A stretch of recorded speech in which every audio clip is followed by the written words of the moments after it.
Bonjour frères et sœurs et bon dimanche à vous. J'espère que vous avez passé un agréable week-end. Le thème que nous allons développer ce matin est intitulé La récompense du pardon.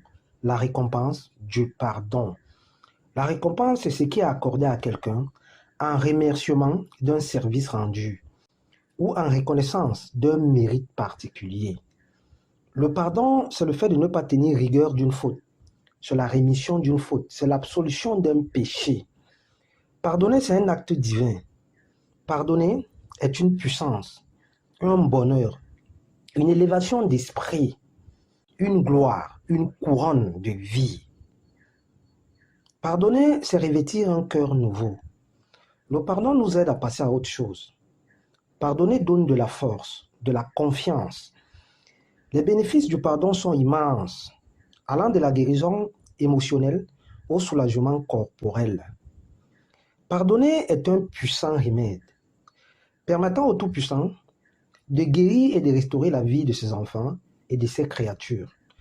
Nous péchons tous en parole, en pensée, par action et par omission. Et lorsque nous venons à Dieu et que nous passons par la case repentance, le Tout-Puissant, dans sa grande miséricorde, nous accorde toujours son pardon. Et ce dernier souhaiterait que nous pardonnions en retour à tous ceux qui nous offensent, à tous ceux qui nous blessent, à tous ceux qui nous humilient, à tous ceux qui nous persécutent, à tous ceux qui nous maudissent. Nous devons gracier notre prochain, car nous vivons sous la grâce et non plus sous la loi. Dans la loi de Moïse, le mot d'ordre était « Tu ne jetteras aucun regard de pitié, œil pour œil, dent pour dent, main pour main, pied pour pied. » C'est ce que déclare Deutéronome 19, le verset 21. Celui qui continue à vivre sous la loi de nos jours agit encore sous la loi de l'Ancien Testament. Agit encore sous la loi de l'Ancien Testament. Il ou elle agit selon le principe du mérite et du jugement, ce qui ne saurait plaire au Tout-Puissant. Avec l'impulsion de la grâce, nous devons nous atteler à pardonner, comme le déclare si bien Matthieu 6, le verset 14 à 15. Si vous pardonnez aux hommes leurs offenses, votre Père céleste vous pardonnera aussi. Mais si vous ne pardonnez pas aux hommes, votre Père ne vous pardonnera pas non plus vos offenses. Une autre façon d'affirmer que quiconque pardonne est agréable à Dieu.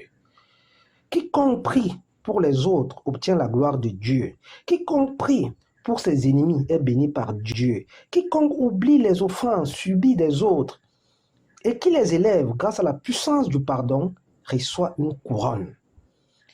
Ce pardon sera manifeste sous l'impulsion du Saint-Esprit, par le biais de l'amour. Sans le Saint-Esprit, la chair ne peut pardonner. Sans l'impulsion du Saint-Esprit, impossible à la chair de pardonner facilement. C'est le Saint-Esprit qui introduit assez d'amour en nous afin de nous permettre d'acquérir un esprit de compassion. La chair n'a pas compassion. C'est l'Esprit de Dieu qui nous permet d'avoir compassion des autres, de nous dire que nous aussi, nous sommes des pécheurs. D'ailleurs, Yoshua Mashiach déclare dans Matthieu 5, le verset 44 à 46, « Aimez vos ennemis, bénissez ceux qui vous maudissent, faites du bien à ceux qui vous haïssent, et priez pour tous ceux qui vous maltraitent et qui vous persécutent. » Le Seigneur nous demande d'être dans la perpétuelle compassion, même si les plaies et les blessures sont béantes, sont profondes, sont présentes. Dans le verset 46 et 47 de Matthieu 5, Yoshua Mashiach va plus loin en déclarant « Si vous aimez ceux qui vous aiment, quelle récompense méritez-vous » Si tu n'aimes que celui qui t'aime, si tu n'aimes que ton frère, ta soeur, qui t'aime, quelle est la récompense que tu auras? Ton ami. Il faudrait que tu aimes ceux-là même qui sont contre toi. Ceux qui te vilipendent, de gauche à droite. Ceux qui te maudissent. Ceux qui te traitent de tous les noms d'oiseaux. Ceux qui passent le temps à médire de toi. Ceux qui pensent que tu n'es bon à rien. Joshua Macha continue en disant, les publicains aussi n'agissent-ils pas de la même façon? Les publicains aussi n'agissent-ils pas de même? Et si vous saluez seulement vos frères, que faites-vous d'extraordinaire? Les païens aussi n'agissent-ils pas de même? Une autre façon de nous pousser à la compassion, une autre façon de pousser ses enfants à la perfection, à être semblable à lui. Mon frère, ma soeur, dans ton habit de gloire, ne rejette pas tous ceux qui ont passé le temps à médire de toi, à t'attacher de gauche à droite. Partage avec eux un peu de ton bonheur. C'est ainsi que la grâce et les bénédictions de ton Dieu seront multipliées dans ta vie au centuple. C'est ce qui a fait Job avec ses amis, avec sa femme. Job, malgré ses calamités, avait néanmoins pris le temps de prier et de bénir ses amis. Ceux-là même qui passaient le temps à le condamner, à le juger, à le rejeter. Ce dernier allait jusqu'à rester avec la même femme qui, pendant ces moments de souffrance, avait déclaré « Maudit Dieu, maudit Dieu, maudit mon Dieu ». Mais Job est resté avec la même femme pour bâtir un foyer, pour avoir des enfants, afin que la gloire de Dieu soit manifeste en lui. Et Job n'est pas revenu sur le passé. Sur le passé. Frères et sœurs, soyons véridiques ce matin. Le cheminement qui mène au pardon n'est pas chose facile. Car comment pardonner à l'assassin de notre femme, de notre mari, de nos enfants, de nos parents?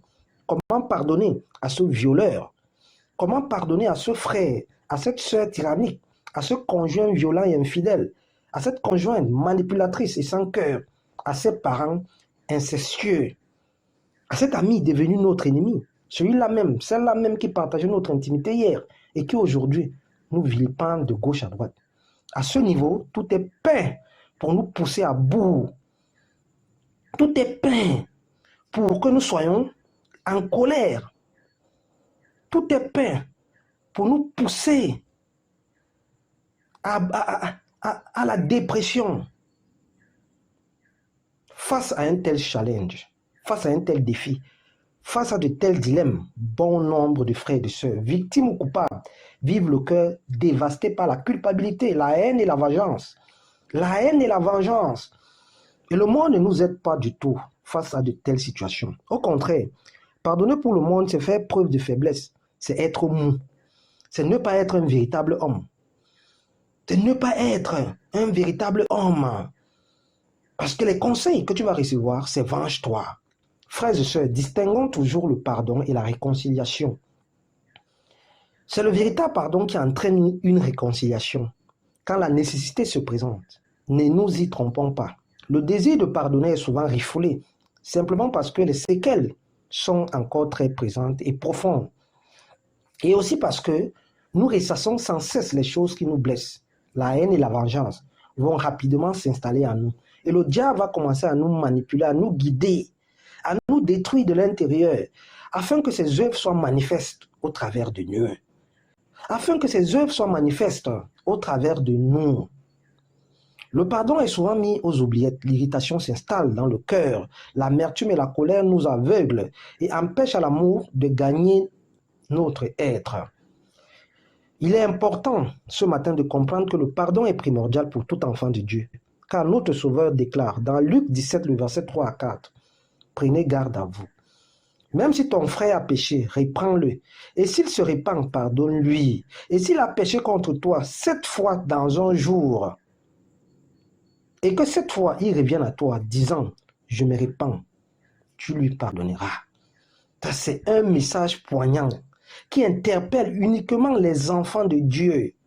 Ceux-là même qui croient que Yoshua Mashiach est Seigneur et Sauveur et qu'il est mort sur la croix du calvaire pour que nous soyons sauvés. Nous devons user du pardon comme une reconnaissance envers Dieu. Nous devons pardonner aux autres comme une reconnaissance envers Dieu, notre Père Céleste.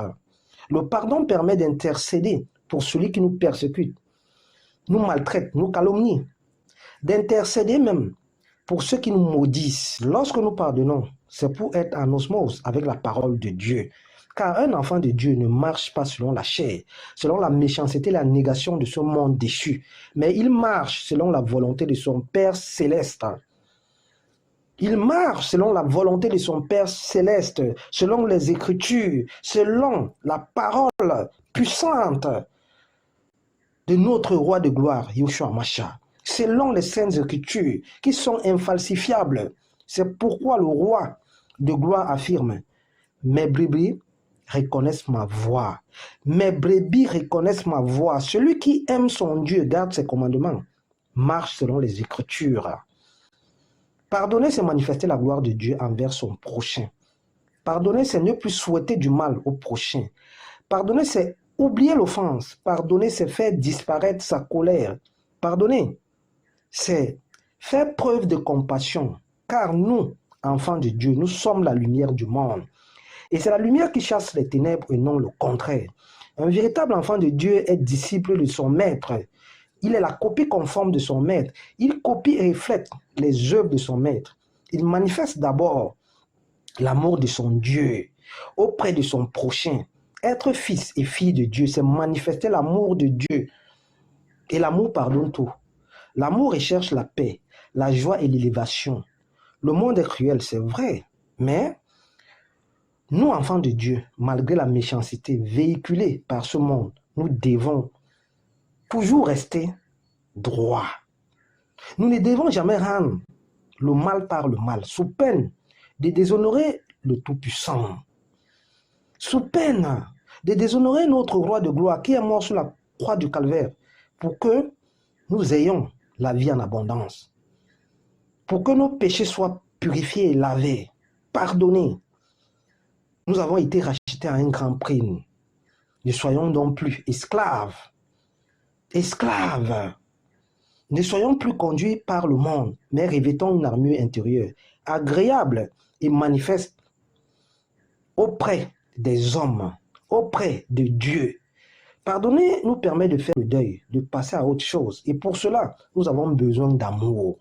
Un amour orienté et enraciné par le Saint-Esprit. Romains 5 déclare: or, l'espérance ne trompe point, parce que l'amour de Dieu est répandu dans nos cœurs par le Saint-Esprit qui nous a été donné. L'amour de Dieu est répandu dans nos cœurs par le Saint-Esprit qui nous a été donné. Ça veut dire que l'amour coule au travers de la vie de chaque enfant de Dieu. Chaque enfant de Dieu est amour et doit être amour. Et là où il y a l'amour, il y a le pardon. Là où il y a l'amour, il y a le pardon. Là où il y a l'amour, on oublie, on avance, on laisse à Dieu. Là où il y a l'amour, la haine ne peut pas avoir de place. La vengeance ne peut pas avoir de place. Oui, ce verset est une leçon de vie. Ce verset admet que le Saint-Esprit est un carburant qui apporte de l'amour en nous, qui nous pousse à pardonner. Sinon, ce serait quasiment impossible à la chair de pardonner. Le Saint-Esprit et l'amour sont deux conducteurs du véritable pardon. Sans Saint-Esprit et sans amour, impossible de pardonner. Impossible de pardonner. Car si nous sommes remplis du Saint-Esprit, l'amour se manifestera de façon naturelle à nous. Celui qui est conduit par le Saint-Esprit est à coup sûr amour. Celui qui est orienté par le Saint-Esprit est à coup sûr amour. Qu'importe les blessures. Les blessures, la plupart du temps, sont profondes, sont béantes. Les plaies sont béantes. Mais nous devons toujours revenir à l'Éternel. Nous devons toujours rester et jouer notre rôle d'enfant de Dieu. Un enfant de Dieu pardonne comme son maître. Pardonne parce qu'il sait que lui aussi, il offense d'autres en parole, en pensée, par action parfois et par omission. Nous devons donc nous revêtir d'amour. Et le Saint-Esprit doit nous guider. Car celui qui vit selon l'Esprit aura la capacité de pardonner plus facilement. Bon dimanche et bon début de semaine. Merci.